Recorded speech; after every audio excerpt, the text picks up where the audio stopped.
न्यायाधीश साहेब आपल्याच आईला वृद्धाश्रमात सोडून आले. आश्रमात आईची काळजी घेता यावी यासाठी तेथील चौकीदारासोबत त्यांनी मैत्री केली आणि त्याला थोडेफार पैसेही दिले. चौकीदारानं विचारल्यावर न्यायाधीश साहेबांनी त्यांच्या मनातली गोष्ट सांगितली. यावेळी त्यांच्या डोळ्यात पाणी होतं. ते बोलले की घरात बायको आहे जी आईसोबत उद्धटपणे वागते आणि बायकोच्या सांगण्यावरून दोन्ही मुलांनी आईशी बोलणंच बंद केलं. आईला एकटेपण जाणवू लागलं आणि या सर्व कारणांमुळे ती दिवसभर रडत असायची. म्हणून मी तिला इथे आश्रमात सोडायला आलोय. चौकीदार बोलला, न्यायाधीश साहेब, तुमच्या समोर सर्व पुरावे होते की कोण बरोबर आणि कोण चुकीचं आहे. तरी आपल्याच आईसोबत जर तुम्ही न्याय नाही करू शकलात तर बाकीच्यांसोबत काय न्याय करत असाल तुम्ही. ही गोष्ट न्यायाधीश साहेबाच्या मनाला लागली. चौकीदाराच्या एवढ्याशा बोलण्याचा एवढा असर झाला की त्यांना 2 रात्र झोप लागली नाही. 2 दिवस जेवण नाही केलं आणि कोर्टात पण नाही गेले. असं वाटत होतं जसं एका चौकीदारानं न्यायाधीश साहेबांचं अख्खं जग हलवलं.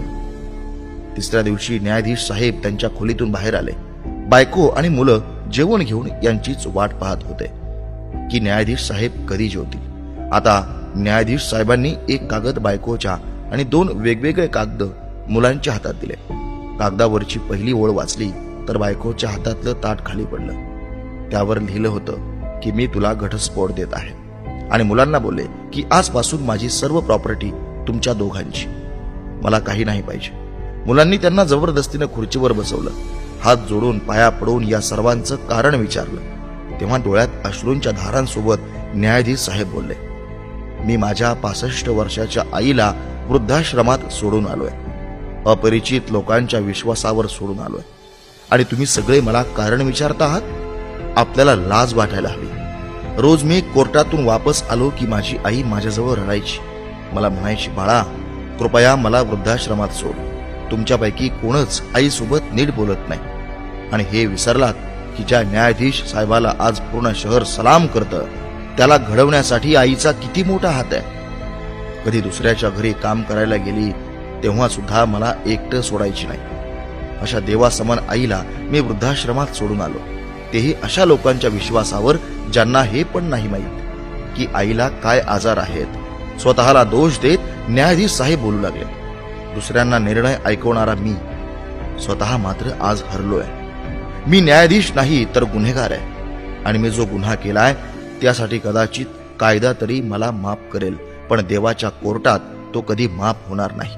हे बोलत न्यायाधीश साहेब बोलले की आता मी माझ्या पापांचं प्रायश्चित्त करायला जातोय. मी माझं सगळं काही तुमच्या हवाली केलंय आणि आता मी माझ्या आईसोबत वृद्धाश्रमात राहील आणि तिची सेवा करेल. बायकोला न्यायाधीश साहेब बोलले, लक्षात ठेव, आज तू त्या आईला वृद्धाश्रमात पाठवलेस, तू पण एक आई आहेस. उद्या तुलाही कोणी आश्रमात पाठवेल, तेव्हा तुला माझ्या बोलण्याचा हेतू खऱ्या अर्थाने समजेल. हे बोलून न्यायाधीश साहेब आश्रमासाठी निघाले. अर्ध्या रात्री न्यायाधीश साहेबांना पाहून चौकीदार पण चकित झाला. आश्रमाच्या आत येऊन पाहिलं तर आई झोपली होती.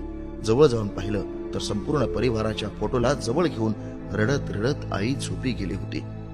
आश्रमाचं प्रशासन पण जागं झालं, कारण मागून न्यायाधीश साहेबांची बायको आणि मुलंही आली होती. त्यांनी काय पाप केलं आहे याची त्यांना जाणीव झाली होती. तेव्हा आश्रमातील एक कर्मचारी बोलली की आम्ही यांना तुमच्या हवाले नाही देऊ शकत. काय माहित उद्या तुम्ही यांना माराल तर. हे ऐकून न्यायाधीश साहेबांच्या बायकोच्या मनात खूप वेदना झाली. ती बोलली, मॅडम, आमच्या हातून खूप मोठं पाप झालंय, हे मान्य आहे, पण आता आम्ही यांना मारायला नाही तर यांना एक नवीन जीवन द्यायला आलो आहोत. आश्रमातील सर्व वृद्धांच्या डोळ्यात पाणी आलं. सगळेजण रडू लागले. आनंदाश्रूंसोबत आईला घरी घेऊन आले. पण त्या आश्रमात अनेक डोळे असे होते जे कोणाची ना कोणाची वाट पाहत होते. आई, तुझा उपकार माझ्याकडून कसा फिटेल? तू नाराज असशील तर माझ्यावर देव खुश कसा असेल? मित्रांनो, ही गोष्ट तुम्हाला कशी वाटली ते नक्की कमेंट करून सांगा. व्हिडिओ आवडला असेल तर नक्कीच लाईक करा आणि इतरांपर्यंत पोहोचवा, अर्थात शेअर करा. धन्यवाद.